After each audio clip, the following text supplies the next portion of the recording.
We've got Megan here. She's going to take us through a little yoga routine. Is it better to do yoga before you run, after you run, any time during the day? Both. Probably not during the run. Yeah, probably not. Probably not during the run. So yoga can be used as a way to warm the body up. It can also be used as a way to cool the body down. Whether you're taking poses in the morning just to get the body up and things moving and your joints moving, or you're using portions of yoga right before you run, just to again warm up the body. It can also be used in a cool down or in the evening, but really the foundation of yoga is breath.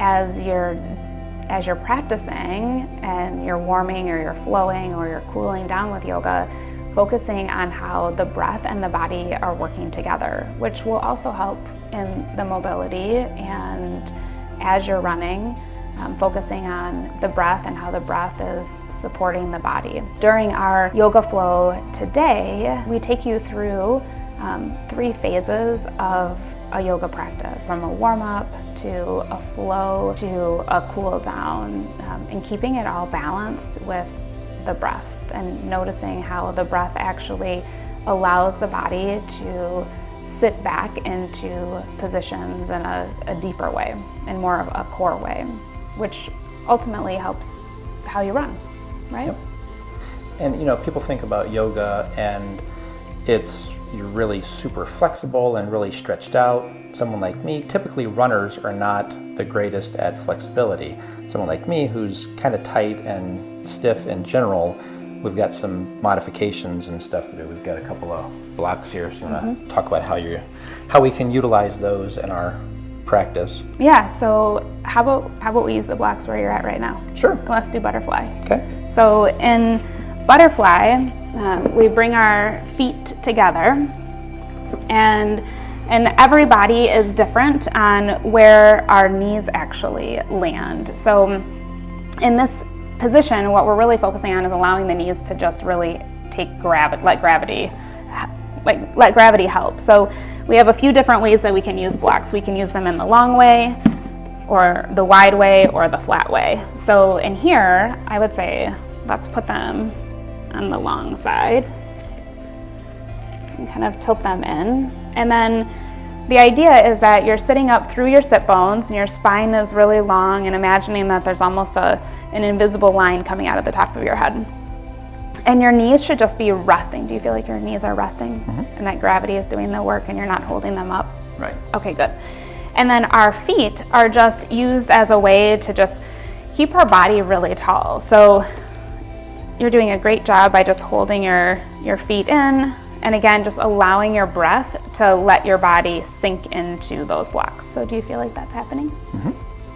Yeah, it's definitely a lot more supported this way than just holding them up like that, because my hips are tight, obviously my knees are up, so having that support allows me to be a little more into and it's not cheating, right? No. If you're using a block. No, it's actually Good. Supporting your body, and the more we can support our body, the more our body will support us. So if we allow the blocks to do the work, eventually, over time, and the more we do this, and this position can be done for 2 minutes to 5 minutes, and the longer we do it, the more we'll notice that we no longer need the blocks at this setting, but instead they can come to the next setting down.